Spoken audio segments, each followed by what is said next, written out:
खूबसूरती जैसा मैंने कहा कि सबके लिए बहुत इंपॉर्टेंट होती है और वुमेन्स के लिए तो it's very important for them. तो क्या क्या करती हैं आप? एक्चुअली क्या करना चाहिए कि मैं चली जाऊं, एक नई अर्चना वापस आएगी। अर्चना, आप एंजल दिख रहे हो। एक आर्टिफिशियल और एक नेचुरल चीज बहुत अलग होती है, तो आप क्या कहेंगे? बट हम ये आर्टिफिशियल सोर्सेज में रहते हैं, हमारा फोन बड़ा है, हमारी स्क्रीन बड़ी है, हमारा लैपटॉप बड़ा है। तो वेजाइनल टाइटनिंग में भी कुछ करती हैं, और अगर करती हैं तो किस तरह से वो? और वेजाइनल लूजनेस भी एक पार्ट है। हाँ, लेकिन हम मदद ले रहे हैं मशीनों की। कई कई लड़कियों के जैसे पिगमेंटेशन हो जाते हैं, या मैं कहूँ मुहासे जैसे हो जाते हैं। धब्बे बनते चले जाते हैं और कभी कभी तो गड्ढे भी बन जाते हैं। How you are reachable to normal people as well. Trend चल रहा है लिप कलरिंग, तो हेयर ट्रांसप्लांट भी करती है। क्या क्या करती है हेयर में वो हमारे? हेयर ग्रोथ फैक्टर्स करते हैं, हेयर पीआरपी करते हैं, जेएफसी करते हैं। ट्रेंड बस, और हमारी स्क्रीन में इनके फोटो फ्लैश भी हो रहे हैं। वर्ल्ड की सबसे पावरफुल मशीन है और मिनिमम नंबर ऑफ सेशंस में रिजल्ट्स आ जाते हैं।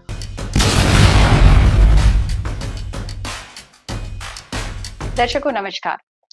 दर्शकों, जैसा कि हम सब जानते हैं और सब चाहते हैं कि खूबसूरत रहें, खूबसूरत दिखें, और खूबसूरती किसे नहीं पसंद होती। हर महिला अपने आप में खूबसूरत होती है। कई बार हम नेचुरली ही खूबसूरत होते हैं, लेकिन आजकल इतनी टेक्निक्स आ गई हैं कि अगर हम नेचुरली भी खूबसूरत नहीं है तो हम उन टेक्निक्स के माध्यम से खूबसूरत बन सकते हैं। खूबसूरती सिर्फ इसलिए महत्वपूर्ण नहीं है कि हमें खूबसूरत दिखना है या दूसरों को इम्प्रेस करना है। खूबसूरती आपको एक कॉन्फिडेंस भी देती है, कॉन्फिडेंस लोगों को फेस करने का, बात करने का। तो आज ऐसे ही मेहमान को हम आपके बीच लेकर आए हैं। आज हमारी विशेष अतिथि हैं डॉक्टर उज्ज्वला वर्मा, जो कि कंसल्टेंट डर्मेटोलॉजिस्ट है। Do you know? Getting healthy skin and hair is not tough anymore. Dr. Ujjwala Skin Clinic has all the solution you are looking for. Largest center with largest fleet of most advanced and latest technology for everything. Dr. Ujjwala Verma has more than 15 years of experience in aesthetic medicines with US FDA approved technology. 2 full-fledged OTs, complete OT, support of anesthesia device, monitors and defibrillator device as recommended by NMC for all hair transplant surgeries and surgical cosmetic gynecology. Dr. Ujjwala Skin Clinic. Ma'am, कार्यक्रम में बहुत बहुत स्वागत है आपका। Thank you. नमस्कार, we welcome you to our show. Thank you. तो दर्शकों, आज हम बात करेंगे डॉक्टर उज्ज्वला से, और डॉक्टर उज्ज्वला का तो मैंने एक शॉर्ट डिस्क्रिप्शन दिया है। डिटेल में हम जानते हैं डॉक्टर उज्ज्वला कौन है, क्या करती हैं। तो हेलो मैम, तो a brief description of yours for our viewers.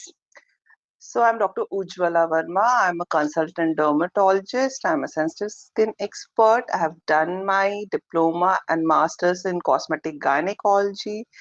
I have done permanent makeup courses. I'm a master injector also. I'm a member of Indian College of Cosmetic Gynecology. Okay, अगर short में हम इतनी सारी list को ना बोलें तो madam खूबसूरती बढ़ा देती हैं, चाहे आपके बाल हो, चाहे आपकी स्किन हो, चाहे आपके बॉडी का कोई भी पार्ट हो।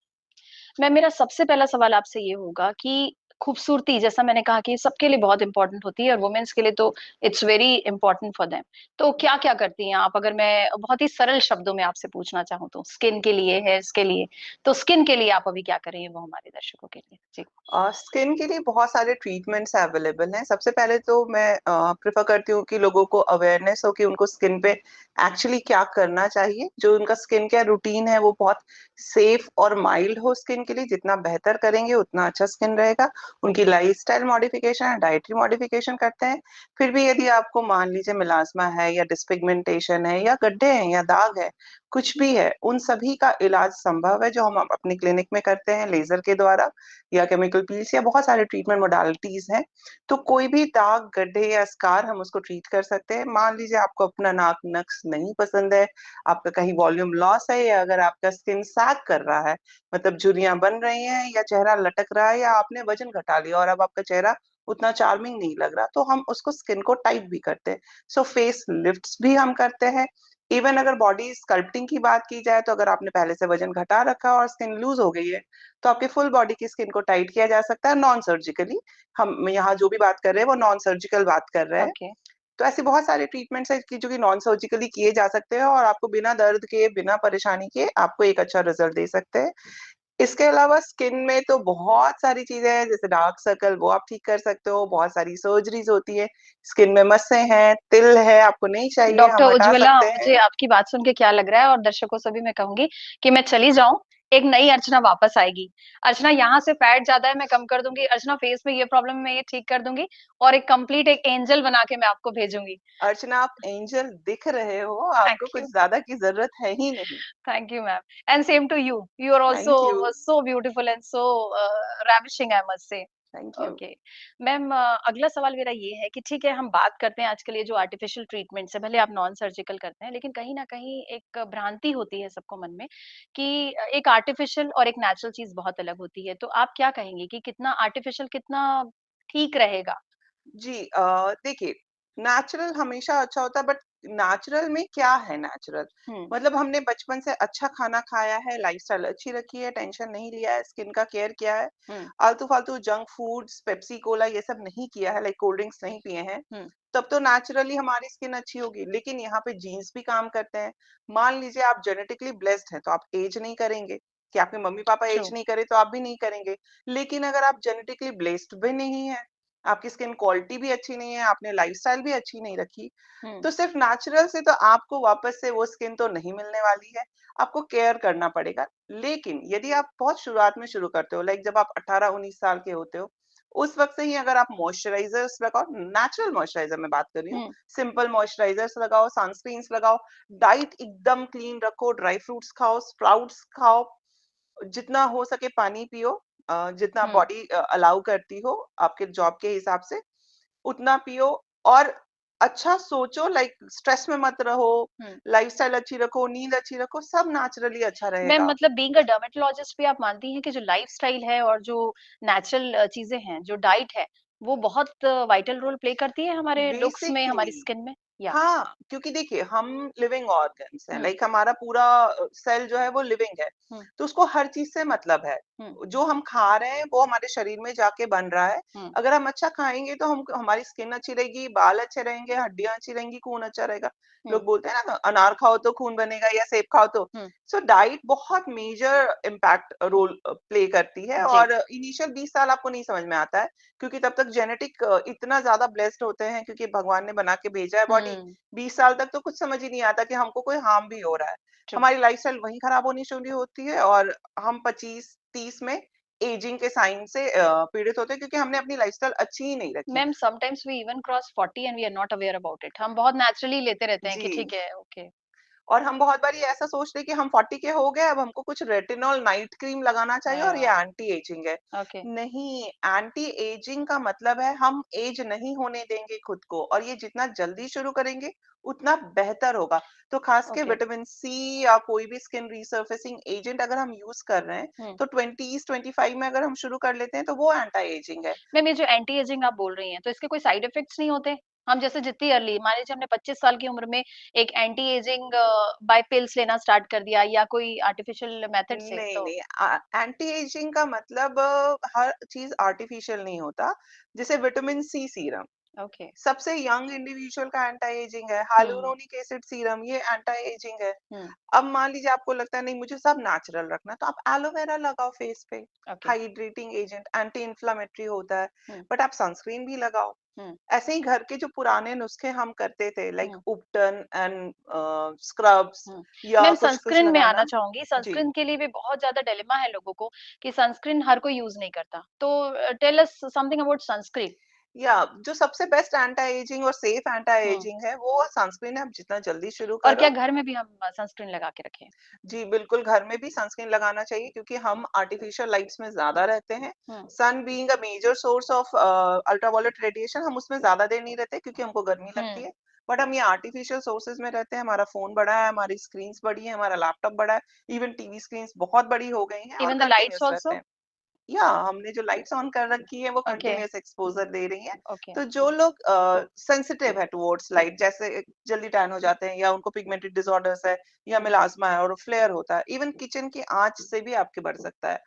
तो ओके। सनस्क्रीन लगाना चाहिए। अब ट्वाइस मैम और once? Ideally twice a day okay. And ऐसा नहीं कि आप 11 बजे नहाते हो तो 12 बजे सनस्क्रीन लगाओगे। नहीं, आप सुबह 7 बजे अगर मॉर्निंग वॉक जाते हो, उस वक़्त लगाओ बिकॉज़ जितना ज़्यादा आपका लाइट एक्सपोज़र होगा, हुँ। उसको प्रिवेंट करना है। अच्छे सनस्क्रीन्स आप 4-4 घंटे के गैप पे लगा सकते हो। ओके। तो 3 बार तक होगा बिकॉज़ छत्तीसगढ़ में एक्चुअली शाम 7 बजे के बाद होती है। And we are having no side effect of that? Depending upon आपकी स्किन किस टाइप की है। If you have a very sensitive skin you should actually go for physical sunscreen. अगर बहुत ड्राई है तो आप थोड़ा हाइड्रेटिंग सनस्क्रीन ले सकते हो। बहुत एक्ने प्रोन है तो एक्ने प्रोन सनस्क्रीन। तो ओके, हर का एक वैरायटी होता है जो आपकी स्किन की क्वालिटी के हिसाब से डॉक्टर आपको जज करके देते हैं। ओके। मैम पहले तो ऐसा नहीं था, लेकिन आजकल माना जाता है जैसे प्रेगनेंसी के बाद में हमारी वेजाइना थोड़ी-सी लूज़ हो जाती है। तो आप वेजाइनल टाइटनिंग में भी कुछ करती हैं, और अगर करती हैं तो किस तरह से वो होता है, वो भी हमारे दर्शकों को जी बताइए? जी। हुँ, हाँ, अर्चना, हमने देखा है कि नॉर्मल डिलीवरी के बाद या सिज़ेरियन डिलीवरी के बाद भी वेजाइनल लूज़निंग मिलती है, हुँ। खास के फीमेल्स को यूरिनरी लीकेज के सिम्पटम्स के रूप में। ओके। मैम ये यूरिन लीकेज जो होता है, इसको थोड़ा-सा आप डिटेल में बताइए, क्योंकि ये एक एज के साथ यूरिन लीकेज एक बड़ा प्रॉब्लम है महिलाओं जी, में। तो पोस्ट प्रेगनेंसी क्या होता है कि बेबी हुँ, को रिटेन करने में पेल्विक फ्लोर का जो सपोर्ट होता है, वो धीरे-धीरे लूज़ होते जाता है और हुँ, डिलीवरी के लिए वो प्रिपेयर होती है। तो जो सपोर्ट होता है यूरेथ्रा का वो कम हो जाता है। हुँ, तो जब फीमेल्स खाँसती हैं, छींकती हैं, झुकती हैं या अगर कोई भारी सामान उठाती हैं, तो हुँ, कभी-कभी थोड़े से ड्रॉप्स ऑफ यूरिन निकल जाते हैं। जी। अगर ये काफ़ी प्रेशर के बाद निकलते हैं तो हुँ। ग्रेड 1 होता है, लेकिन अगर थोड़ा बहुत ही मूवमेंट में ज़्यादा निकलता है, तो ये हायर ग्रेड के यूरिनरी तो ये लीकेज भी क्या होते हैं। जो वेजाइनल लूज़निंग होती है, उसकी वजह से होता है ये? बेसिकली ये पूरा का पूरा पेल्विक फ्लोर लूज़ हो जाता है और क्योंकि यूरेथ्रा ओके, वेजाइना के एंटीरियर वॉल के पास सटा होता है, ओके। तो वेजाइनल लूज़निंग तो साथ में होती ही है, तो वो यानी सपोर्ट नॉर्मल कम हो जाता है। नॉर्मल डिलीवरी में ही होता होगा ये? नहीं, नहीं, सिज़ेरियन में भी होता है क्योंकि पेल्विक फ्लोर तो प्रिपेयर हो रहा है ना नॉर्मल डिलीवरी के लिए, बट ओके। एनी हाउ अगर नॉर्मल डिलीवरी नहीं भी होती है, तो पेल्विक फ्लोर या पेल्विक मसल वीक होते जाते हैं और वो सपोर्ट कम कर देते हैं। तो और कंटीन्यूअस बेबी का जो हुँ, वेट होता है, वो पेल्विस पे ही पड़ता है, उसके कारण भी यूरिनरी लीकेज होती ही है लॉन्ग रन में। जी। जी, तो मैम।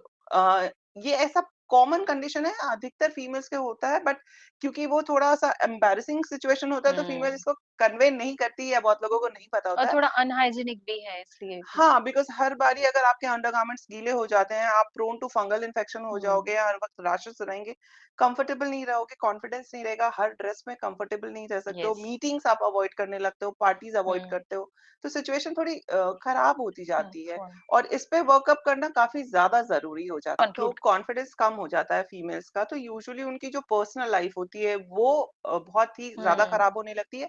साथ में सेक्सुअल लाइफ भी बहुत खराब होने लगती है क्योंकि हर वक़्त फाउल स्मेलिंग के लिए उनको डर लगता ओह! है, तो मैरिटल डिस्कॉर्ड के चांसेस आते हैं जहाँ पे वो सेक्सुअली सैटिस्फाइड नहीं फील करती हैं। ओके, एक तो यूरिनरी लीकेज की वजह से, दूसरा वेजाइनल वॉल लूज़ हो चुका होता है। तो ओके।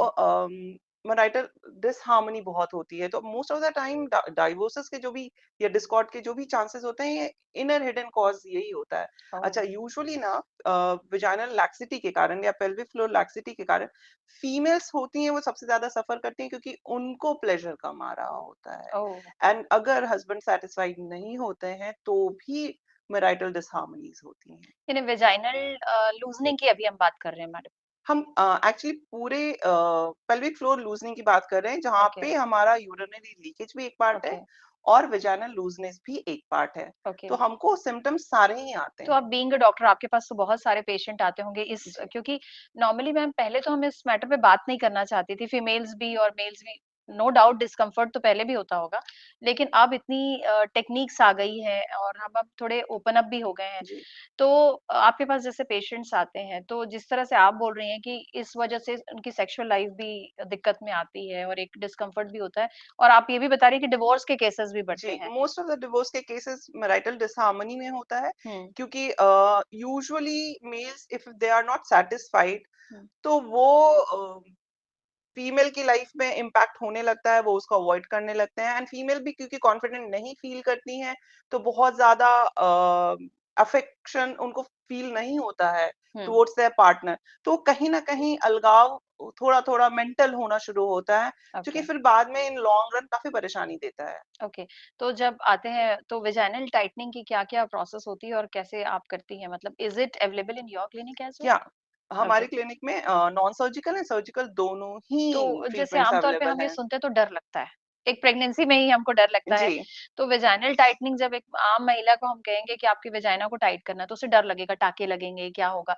तो कैसे आप वो डर को दूर करती हैं और क्या होता है एक्चुअली? जी, अगर ग्रेड ऑफ लैक्सिटी कम है, मतलब बहुत ज़्यादा डायलेटेशन नहीं है और नॉर्मल डिलीवरी के दौरान पेरिनियल टियर नहीं है या बहुत ज़्यादा लैक्स वजाइना नहीं है हुँ, और माइल्ड ग्रेड ऑफ एसयूआई यानी यूरिनरी लीकेज बहुत कम है, हुँ, तो उस केस में नॉन सर्जिकल टेक्निक्स करते हैं और उसमें बिल्कुल भी कोई टाँके या चीरा कुछ नहीं लगता। हुँ, सिंपल ट्रीटमेंट होता है जो हाफ एन आवर ही सिर्फ चलता है, हुँ, 20 मिनट से 30 मिनट। हुँ, पता भी नहीं चलता कि हमने कुछ किया है और आप बिल्कुल fit to have normal life है। ओके, और सेशंस बस हम महीने में 1 हुँ, बार करते हैं, ऐसे 3 बार ही करते हैं। हुँ। अगर कभी-कभी बहुत ज़्यादा वेजाइनल ड्राइनेस है, जैसे पोस्ट मेनोपॉज़ल फीमेल्स में भी होता है, मैम जैसे सेशन बोल रही हैं आप, तो ये कितने सेशंस में होती है ये? 3 ओके, मिनिमम सेशंस होते हैं, बाद में ओके, आप उसको 6 से 9 महीने पे रिपीट कर सकते हो as per okay, your requirement, जहाँ पे आपको लगता है कि वेजाइनल लूज़नेस फिर से अगर आ रही है तो। हुँ। और अगर आप अपनी हेल्दी लाइफ़स्टाइल रखते हो, तो फिर यूजुअली आप लॉन्ग रन में मेंटेन कर तो पाते मैम हो। जैसे 3 सेशंस होते हैं, तो इसमें कुछ हमको प्रिकॉशंस लेने हैं रिगार्डिंग नहीं, नहीं नॉन सर्जिकल vaginal rejuvenation में you are free to have your marital life on the same day hmm, and there is no pain, no discomfort, कुछ भी दिक्कत नहीं होती और fit to have everything same day, same time। यानी non surgical है तो कुछ टाँके-वाके का भी डर नहीं है? बिल्कुल नहीं, नॉन सर्जिकल है, कोई टाँके नहीं लग रहे हैं और साथ में अगर आपको लगता है कि vaginal ड्राइनेस भी है, लुब्रिकेशन कम हो रहा है, अराउज़ल कम हो रहा है या ओके, ऑर्गाज़्म आप नहीं पा रहे हो, तो उसके लिए भी कामसूत्रा शॉट्स होते हैं, ओ शॉट्स होते हैं, जो कि आपके वेजाइनल लुब्रिकेशन को बढ़ा सकता है, आपके सेंसेशन को इंक्रीज़ करता है। सो ओवरऑल वेजाइनल हेल्थ को भी इम्प्रूव कर सकता है। सो ऐसे बहुत सारी टेक्नीक है नॉन सर्जिकली जो आपको एक हैप्पी मैरिटल लाइफ दे सकती है। ओके, तो साइड इफेक्ट्स बिल्कुल नहीं है इसके? देखिए हम जो भी मशीनों से कर रहे हैं ना, उसमें कुछ भी आर्टिफिशियल नहीं कर रहे हैं। हुँ, हम एनर्जी बेस्ड डिवाइस से, आरएफ डिवाइसेज़ से ओके, आपके पुराने नेचुरल कोलाजन को टाइट करते हैं और न्यू कोलाजन बनने में मदद करते हैं। ओके, अब आपकी बॉडी ही कोलाजन बना रही है।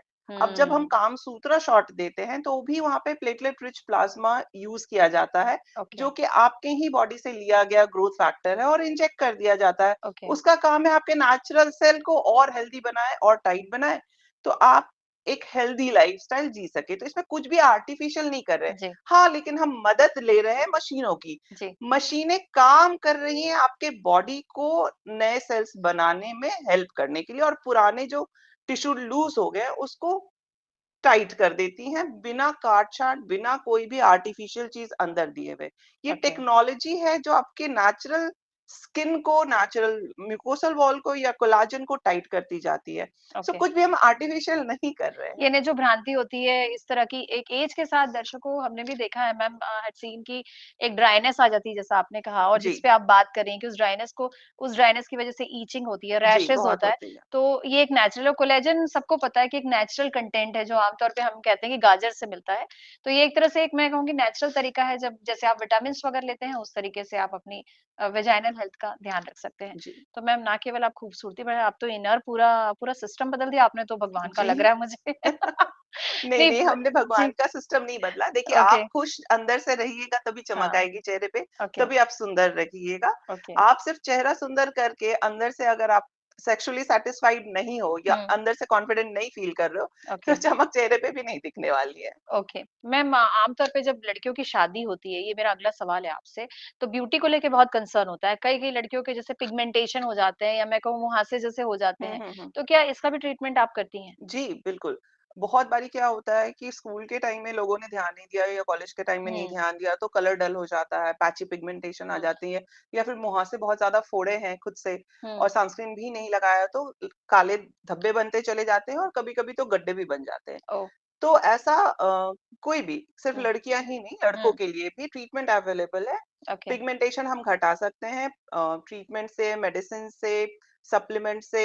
अगर बहुत ज़्यादा हाई ग्रेड की हुँ, पिगमेंटेशन है या डीप है, तो हम लेज़र से या केमिकल पील से ठीक कर सकते हैं। अगर गड्ढे बन गए हैं, तो हमारे पास सबसे एडवांस मशीन मॉर्फियस 8 भी है, जो कि मिनिमम 4 और क्या ये सेशन में परमानेंट इम्प्रूवमेंट ट्रीटमेंट है देगी। मैम कि इसको लेना होता है जी, जी, टाइम टू ये परमानेंट ट्रीटमेंट है। आप एक बारी ट्रीट कर लेते हो, सदा के लिए वो दाग चले जाते हैं। हुँ, अनटिल अनलेस कि आप फिर से अपने लाइफस्टाइल की वजह से कहीं और कुछ और बना लोगे। आप ओके, फिर से अगर पिंपल बनता है, आप उसको फोड़ते हो, सनस्क्रीन नहीं लगाते हो, फिर से नया दाग बना यानी सकते हो। थोड़ा-सा ध्यान देना है।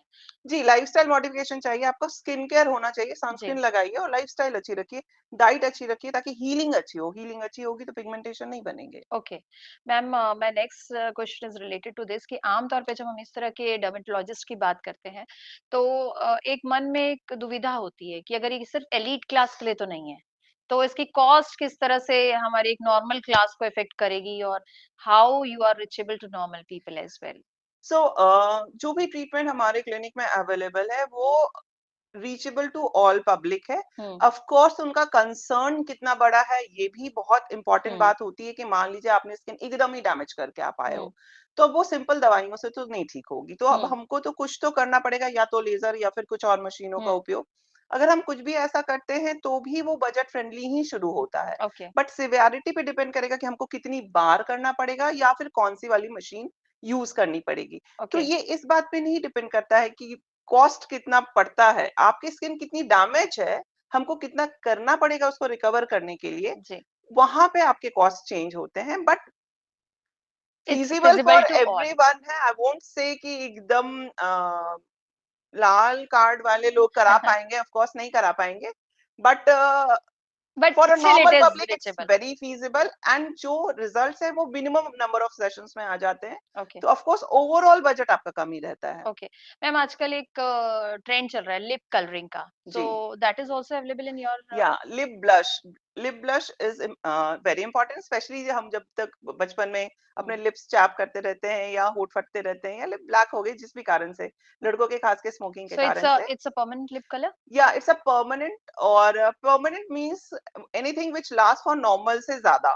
तो ओके, यूजुअली ये 2.5 से 3 साल टिकता है। आप लिप न्यूट्रलाइज करके नॉर्मल पिंक कलर में भी कर सकते हो, और अगर आपके पिंक है लिप्स पहले से ही, हुँ, तो आप उसको कलर भी दे सकते हो। डार्क लिप में बहुत ज्यादा कलर नहीं आप दिए जा सकते क्योंकि उनको पिगमेंट को न्यूट्रलाइज करना सबसे ज्यादा इंपॉर्टेंट हो एंड जाता है। It's side effect is 0 no, I और वोंट से कि side effect is there, but उसका एक डाउन टाइम होता है क्योंकि आप जब भी लिप ब्लश करते हो तो थोड़ा हुँ, सा स्वेलिंग और क्रस्टिंग होती है 5-7 डेज के लिए, फिर वो हील हो जाता है हुँ, and then it gives a very good nice colour. Dark lip वालों का न्यूट्रलाइजेशन बहुत अच्छे से अचीव होता है, ओके। और लाइट लिप कलर वालों का कलर बहुत अच्छा आप दे सकते तो ma'am my next question to you is कि आप हेयर ट्रीटमेंट्स भी करती हैं, हैं। जी। तो हेयर ट्रांसप्लांट भी करती हैं, क्या-क्या करती हैं हेयर में? वो हमारे सो दर्शकों के लिए हेयर बताएँ। में अगर आपके नेचुरली थिन हो रहे हैं, बाल हुँ, झड़ रहे हैं, तो हम हेयर ग्रोथ फैक्टर्स करते हैं, हेयर पीआरपी करते हैं, जीएफसी करते हैं, और हुँ, सबसे advance Regenera which is autologous हुँ। एक्सोसोम्स वाली ट्रीटमेंट करते हैं जो साल में सिर्फ एक बार रिक्वायर्ड हाँ, होती है। मैम हेयर बोटॉक्स का नाम मैंने सुना है कि वो हेल्थ का दे देते हैं, वो कितना नेचुरल है और क्या करते हैं उसमें आप? हेयर बोटॉक्स जो होता है बेसिकली ऑर्गेनिक बोटॉक्स होता है, वो हेयर के शाफ्ट के स्मूथनिंग के लिए किया जाता है हुँ, कि आपके बाल पहले से ही रफ हैं, क्योंकि अब आप डाइट सुधारोगे तो नए बाल अच्छे आएंगे, बट हुँ, पुराने बालों का क्या। तो स्मूथनिंग के लिए और मजबूती बढ़ाने के लिए ऑर्गेनिक हेयर बोटॉक्स किया जाता तो है। ये रिबॉन्डिंग से कितना अलग होता है मैम? रीबॉन्डिंग उन लोगों के लिए होता है जिनके बाल पहले से कर्ली और उनको सीधे रखने हैं, बट अगर आपके बाल अच्छा, पहले से ही सीधे हैं और या फिर सिर्फ वेवी है और आप उनको स्मूथ और सिल्की रखना रखना चाहते हो या और मजबूत करना चाहते हो, तो हेयर बोटॉक्स आपको हेल्प करेगा। ओके, बट रीबॉन्डिंग उनको जिनके कर्ली बाल को उनको सीधा करना है, तो उनको रीबॉन्डिंग स्ट्रेटनिंग इस पे ओके। जाना चाहिए। तो आम तौर पे कई लोग बोलते हैं कि जब आप स्मूथनिंग करवाते हैं तो protein is inserted in your hairs और कई लोगों को लगता है कि नहीं, इससे बाल खराब हो जाते हैं, तो what is your vision to so this? Straightening and rebonding में हुँ, बेसिकली प्रोटीन इंसर्ट नहीं करते, उसमें ना आपके स्ट्रक्चर प्रोटीन स्ट्रक्चर को तोड़ के स्ट्रेट कर दिया जाता है। तो ओके, वो थोड़ा हार्श होता है आपके बालों के लिए, लेकिन केराटिन, सिस्टीन और ऑर्गेनिक बोटॉक्स या बोटॉक्स में आपके प्रोटीन इन्फ्यूज करते हैं सो या दैट आपका, केराटिन। हाँ, हाँ, तो वो आपके बाल स्मूथ करते जाता है, तो ये आपके स्ट्रेंथनिंग में हेल्प करता है। बट स्ट्रेटनिंग स्मूथनिंग आपके मजबूती में नहीं हेल्प करता है, वो आपके बाल के स्ट्रक्चर को मतलब चेंज करता है। Keratin is safe. To some extent, क्योंकि अभी सबसे ज्यादा सेफ ऑर्गेनिक बोटॉक्स आता है बिकॉज़ उसमें ओके, फ्यूम्स भी नहीं लगते और विद इन 4 आवर आपकी सर्विस भी खत्म हो जाती है, और ओके। उसके बाद भी आप कुछ और भी ट्रीटमेंट कर सकते हो अपने बालों पे। And how long it survive? It can last up to 6 to 8 months depending upon how much you wash your hair. Okay, In my hair, when I got it done, I used to wash my hair every day. Okay, ये 5 महीने अच्छे से टिके थे। Okay. Ujjwala ma'am, हमने आपकी एक photograph देखी थी जिसमें आपने पीकॉक कलर्स किए थे अपने जी। हेयर्स में। तो हेयर कलरिंग कितना सेफ है? और क्या हर हेयर कलर आप कर देती हैं? मतलब दैट पीकॉक ट्रेंड वाज़, और हमारे स्क्रीन में इनके फ़ोटो फ्लैश भी हो रहे हैं। तो वो कितना सेफ होता है और कितना लास्टिंग लास्टिंग पीरियड उसका क्या होता है? हाँ, यूजुअली ये बहुत ज़्यादा परमानेंट नहीं होते, बट हुँ, फिर भी एज़ आई टोल्ड कि मैं रोज़ बाल धोती हूँ, बट फिर भी ये 2 से ढाई महीने अच्छे खासे टिकते हैं। ओके। और मैं हमारा क्योंकि अटैच सैलून भी है, just to give you safe services, hmm, so that आप सब उल्टा-पुल्टा करके मत आओ, बिकॉज़ आपके ओके, बाल और स्किन का आपको ध्यान रखना होता है। So we use safer side of colors which is safe to be used okay, और डैमेज नहीं करते। तो बहुत ज़रूरी होता है कि आप जो प्रोडक्ट यूज़ कर रहे हो ना, ओके, वो सेफ वाले यूज़ करो ताकि आपको हार्म तो होगा, लेकिन बहुत ज़्यादा नहीं होगा, थोड़ा होगा। And okay. बिकॉज़ जो भी चीज़ें हमने करी थी वो डेड पार्ट ऑफ हेयर पे करी थी, स्कैल्प पे नहीं करी थी, हुँ। तो वो बिल्कुल भी हार्म नहीं करी थी मुझे। Okay. Next question is ma'am, आजकल आर्टिफिशियल आईब्रोज का चल रहा है। आईब्रोज के जी, हेयर काफ़ी कम हो जाते हैं, जी। तो उतनी खूबसूरत नहीं लगती हमारी आँखें। तो क्या वो भी आप करती हैं? जी, परमानेंट आईब्रोज़ भी मैं करती हूँ, इवन जिनके बाल नहीं है और उनको नेचुरल बाल भी चाहिए, तो हम परमानेंट आईब्रो ट्रांसप्लांट भी करते हैं, तो जो which is eyebrow a eyebrow या तो ट्रांसप्लांट। जो आईब्रो हेयर ट्रांसप्लांट आप करती हैं, वो परमानेंट है? जी, जैसे नॉर्मल ओके। हेयर ट्रांसप्लांट हम करते हैं हुँ, स्कैल्प के लिए, सेम वे में आईब्रो में भी ट्रांसप्लांट किए जाते हैं। ओके। और जिन लोगों को सिर्फ़ डार्कनिंग करनी है, बाल हैं बट वो हल्के हैं, हुँ, तो उस केस में हम परमानेंट आईब्रोज़ करते हैं, बहुत वैराइटीज़ के तो किए दैट इज़ जाते हैं। परमानेंट कि उसके बाद उसका कलर निकल जाता है? धीरे-धीरे बिकॉज़ ये बहुत ज़्यादा सुपरफिशियल पिगमेंटेशन होती है, तो ये हार्डली 3 साल टिकती है और इस पे भी डिपेंड करेगा कि आपने कितने स्क्रब किए, कितने रेटिनॉल्स लगाए या ओके, कितना उपटन लगाया है, ये सब मैटर करता है। ओके। तो बट ये 3 साल तक टिकता है and anything which last longer than a day हुँ, हुँ, is a permanent in eyebrows and lips, okay. और is what called okay and what about eyelashes ma'am? uh, we usually give some of the services like lash extension and lash lift. That is there lash हाँ, we okay, usually use vegan like no cruelty lash extension, okay. especially to the people who actually take care of हुँ, other. And lash lifts are too very safe. That can last up to like 45 to 50 days also, okay, depending upon how much you take care. Okay. And lash extensions are like usually we know that it is mink eyelashes which was used for the lash extension, but we use fox silk. So it okay, is no cruelty lash. Okay. Last ma'am I want to ask, क्योंकि hair transplant भी आप करती हैं, जी। तो hair lengthening भी करती हैं, hair transplant भी करती हैं, सब करती हैं? नहीं, हेयर लेंथनिंग तो मैं यूजुअली नहीं करती हूँ। हेयर हुँ, लेंथनिंग आपके नेचुरल बाल को मैं बढ़ा सकती हूँ with GFC, PRP and Regenera treatment इस पे ताकि हम आपके बात बाल करेंगे ग्रोथ मैम करें। कि हम नेचुरल बाल को कैसे बढ़ा सकते हैं? एक अच्छी डाइट से और स्कैल्प का हेल्थ अच्छा रखिए, कुछ सीरम्स होती हैं, ग्रोथ फैक्टर्स होते हैं, जिससे आपके बाल को बढ़ा सकते हो। अगर आपको ये भी नहीं करने का दिल है, तो आप एक normally monthly session of growth factor concentrate ले सकते हो, या फिर अगर आप इतना भी नहीं करना चाहते हो, तो साल में बस एक बार रीजेनरा कर लो, ताकि आपके बाल का स्ट्रैंड मजबूत आए, हेयर मैट्रिक्स ग्रोथ एट अच्छी होती एनी है। Age this is suitable? या it is safe for any age depending upon आपका कोमॉर्बिडिटी क्या है। हुँ, हुँ। लवली मैम, जैसा हमने शुरू में ही कहा था कि आप तो पूरा स्ट्रक्चर ही चेंज कर देती हैं, और ख़ासकर हमने देखा है कि लड़कियों को शादी के टाइम पे बहुत दिक्कत होता है, ब्यूटी उनकी। हालाँकि मैं तो फिर भी, हमारा हम ओजस्विनी ये जो सीरीज़ है, उसमें हमारा तो यही कहना है कि your confidence is your beauty. या लेकिन बट स्टिल मेकअप या लुक्स अगर आप बेटर करें, और उसके लिए कोई आर्टिफ़िशियल तरीका नहीं है, मैम ने बहुत नेचुरल तरीके भी बताए। लेकिन अगर थोड़ा बहुत कुछ ऊपर-नीचे अगर आपके थोड़े आर्टिफ़िशियल तरीके से ठीक होता है, तो आई थिंक इट्स हार्मलेस, और आपका कॉन्फिडेंस बढ़ाएँगी। जी। तो ma'am, anything else you want to या बिकॉज़ गिव हम बाल मैसेज टू आवर बढ़ाने की व्यूअर्स? बात कर रहे थे, तो हमारे यहाँ लॉन्ग हेयर ट्रांसप्लांट भी हम करते हैं। हुँ, एंड लॉन्ग हेयर ट्रांसप्लांट उन लोगों के लिए काफ़ी अच्छी बात है जो लोग शेव नहीं करना चाहते बालों को, स्पेशली फीमेल्स। ओके। बहुत सारी फीमेल्स का माथा थोड़ा ऊँचा होता है या फिर यहाँ पे थिनिंग होती है और वो हुँ, हमेशा सोचते हैं कि बाल तो लगवाने हैं मुझे, हुँ, बट शेव तो नहीं करके रह सकती, बिकॉज़ येस। हमारी सोसाइटी में अच्छा लगता नहीं है और फीमेल हुँ, वैसे कंफर्टेबल भी नहीं होती। तो हमारे यहाँ लॉन्ग हेयर ट्रांसप्लांट होते हैं। हुँ, So we can take long hairs from your back and we can implant it permanently, सदा आपके सर पे रहेंगे। ओके। जैसे नॉर्मल हेयर ट्रांसप्लांट होता है, वैसे ही लॉन्ग हेयर ट्रांसप्लांट, बिकॉज़ ये बहुत और वर्ल्ड फिर वो क्लास टेक्नोलॉजी है। नेचुरली बढ़ते हैं मैम? जी, वो बिल्कुल नेचुरल बढ़ते हैं। जैसे ओके। नॉर्मल हेयर ट्रांसप्लांट में बाल बढ़ रहे होते हैं, आपके नेचुरल बाल हैं। सिर्फ़ एक जगह से निकाल के दूसरी जगह इम्प्लांट कर दिए गए हैं। जैसे पौधे से एक पौधा एक जगह से निकाल के एक ओके, गमले से दूसरे गमले में करते हैं और वो बढ़ने लगता है, बिल्कुल वैसे ही। और सबसे अच्छी बात ये है कि हम लंबे-लंबे बालों को कर सकते हैं और ये वो मेल्स भी कराते हैं जो थोड़े बिज़ी रहते हैं और शेव नहीं करना चाहते और फीमेल के लिए तो बहुत अच्छी बात होती है क्योंकि फीमेल शेव करना ही नहीं चाहती। ना तो पीछे शेव करने की ज़रूरत पड़ेगी, ना ही आगे। तो बाल बिना शेव किए आप ट्रांसप्लांट करा सकते हो और विदिन 15 डेज़ पता भी नहीं चलेगा नॉर्मल आपने लाइफ है। ट्रांसप्लांट करा है। तो माथा छोटा करना हो, बाल घने करने हो या कुछ भी करना अच्छा, हो, इससे किए बाल जा घने भी सकते हो हैं। सकते हैं मैम? जी, मान लीजिए फीमेल्स के यूजुअली पीसीओएस की वजह से आजकल तो हाँ। यंग गर्ल्स में भी होता है और फीमेल को पोस्ट मेनोपॉज़ बहुत सारे थिनिंग होती है ना, तो यहाँ पे अगर बाल घना करना है, हुँ। तो वहाँ लॉन्ग हेयर ट्रांसप्लांट भी करते हैं और वो लोग जो ट्रांसप्लांट नहीं कराना चाहते हैं, यहाँ हल्के रहते हैं, तो उनके लिए स्कैल्प माइक्रो पिगमेंटेशन भी होता है, जहाँ पे ऐसा इंप्रेशन दिया जाता है कि बाल थोड़े हैं और हुँ। स्कैल्प नहीं दिखता। तो वो भी टेक्नीक है, टेम्परेरी है बट वो भी एक अच्छा एट टेक्नीक है। Any age we can go for this. हाँ, डिपेंडिंग अपॉन योर कोमॉर्बिडिटी मतलब और कितनी बीमारी है या नहीं है, उस पे हुँ। डिपेंड करेगा कि कोई भी ट्रीटमेंट आपके लिए सेफ है या नहीं है, वो तो खैर आपके डर्मेटोलॉजिस्ट बताएँगे। Okay, lovely ma'am. Okay ma'am, it was lovely talking to you और बातें तो बहुत सारी हैं और प्रश्न भी बहुत सारे हैं।